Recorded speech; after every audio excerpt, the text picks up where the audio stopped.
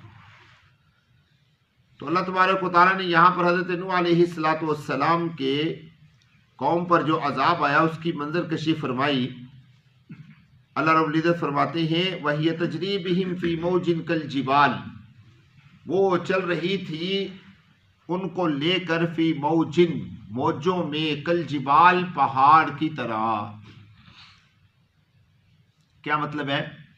آپ نے دیکھا ہوگا کہ سمندر میں تیز ہوا کے جب جھونکے آتے ہیں تو وہ تیز ہوا کے جھونکے اپنے ساتھ پانی کی بڑی بڑی لہریں لے کے آتے ہیں. اگر وہ عام روٹین میں پانی آئے تو اس کو کیا کہا جاتا ہے؟ لہر کہا جاتا ہے. لیکن اگر وہ بڑی ہو جائے تو وہ کیا بن جاتی ہے؟ موج بن جاتی ہے. یہی موجیں بڑے بڑے بحری جہازوں کو کیا کر دیتی ہیں؟ الٹا دیتی ہیں. لیکن یہی موجیں جب پہاڑ سے جا کے ٹکراتی ہیں تو یہ ٹکرا کر بے سود واپس آ جاتی ہیں. پہاڑ کو یہ نقصان نہیں پہنچا سکتی. پہاڑ تو پہاڑ ہوتا ہے، پانی جتنا مرضی تیز ہو جا کے پہاڑ سے ٹکرائے، پہاڑ گرتا نہیں ہے. اللہ رب العزت نے حضرت نوح علیہ السلام کے بحری بیڑے کو تشبیہ دی پہاڑ کے ساتھ کہ پانی جتنا بھی تیز تھا لیکن نوح علیہ السلام کا بحری بیڑا پہاڑ کی طرح چلتا رہا، وہ الٹا نہیں ہوا. اور تھا بھی بہت بڑا بحری بیڑا، کوئی عام 900 فٹ جس کی لمبائی ہو اور 90 فٹ جس کی اونچائی ہو اور اس کے ساتھ 150 فٹ جس کی چوڑائی ہو. وہ کوئی عام جہاز تو نہیں ہوگا، وہ تو بہت بڑا جہاز ہوگا. تو اللہ رب العزت فرماتے ہیں فی موجن کالجبال، وہ پہاڑ کی طرح چلتا تھا. وَنَادَى نُوحُ ابْنَهُ، اس وقت حضرت نوح علیہ السلام نے اپنے بیٹے کو پکارا. وَكَانَ فِي مَعْزِلٍ، اور یہ علیحدہ ہو گیا تھا.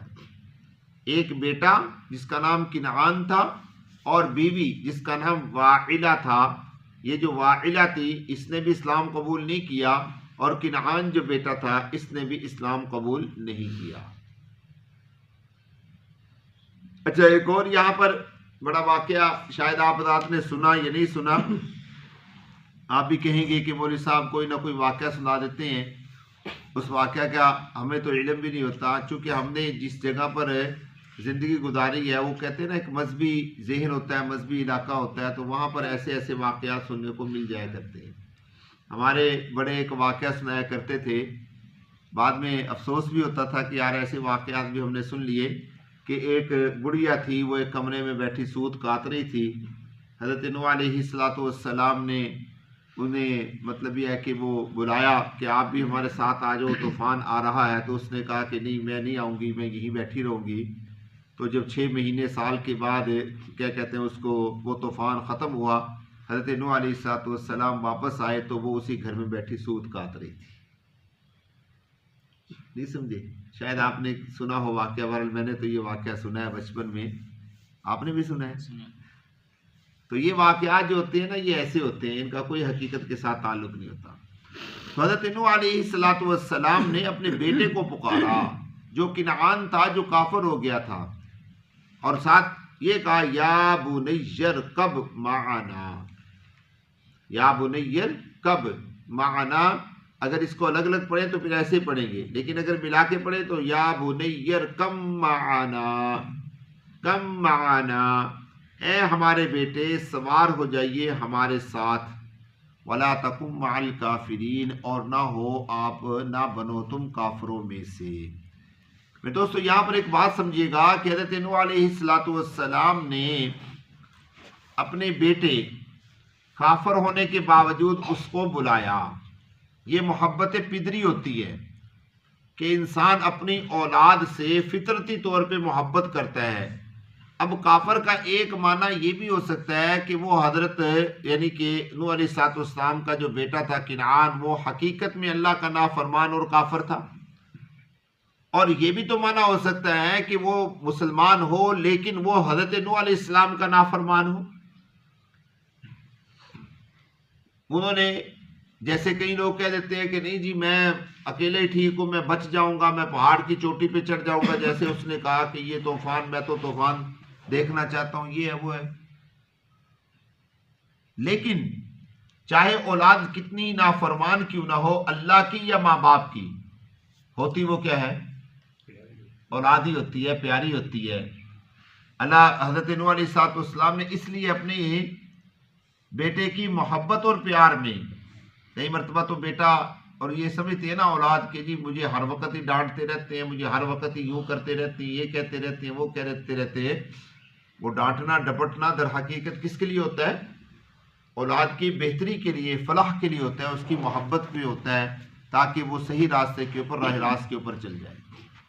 تو حضرت نوح علیہ السلام نے بھی ایک طرح کا ڈانٹا، وَلَا تَكُن مِّنَ الْكَافِرِينَ، کہ تو کافر مت ہو، آجا ہمارے ساتھ سوار ہو جا۔ اب وہ حقیقت میں نافرمان اللہ کا تھا یعنی کافر تھا، یا نافرمان حضرت نوح علیہ السلام کا تھا، لیکن نوح علیہ السلام نے اسے کہا ضرور ہے میرے بیٹے میں تجھ سے محبت کرتا ہوں، آجا ہمارے ساتھ سوار ہو جا۔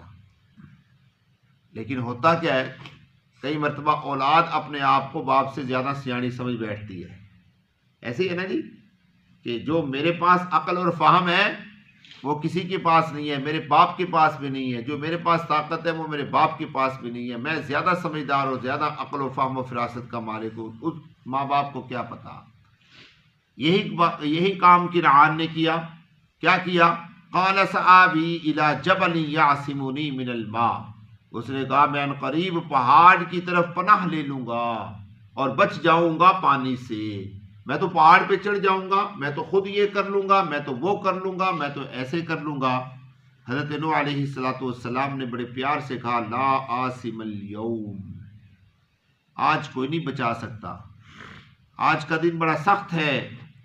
جانتے تھے نا، بد دعا بھی تو خود مانگی ہوئی تھی نا، اور ساتھ میں یہ فرمایا من امر اللہ، اللہ کے حکم سے، الا من رحم، مگر وہ جس کے اوپر اللہ رحم کر دے۔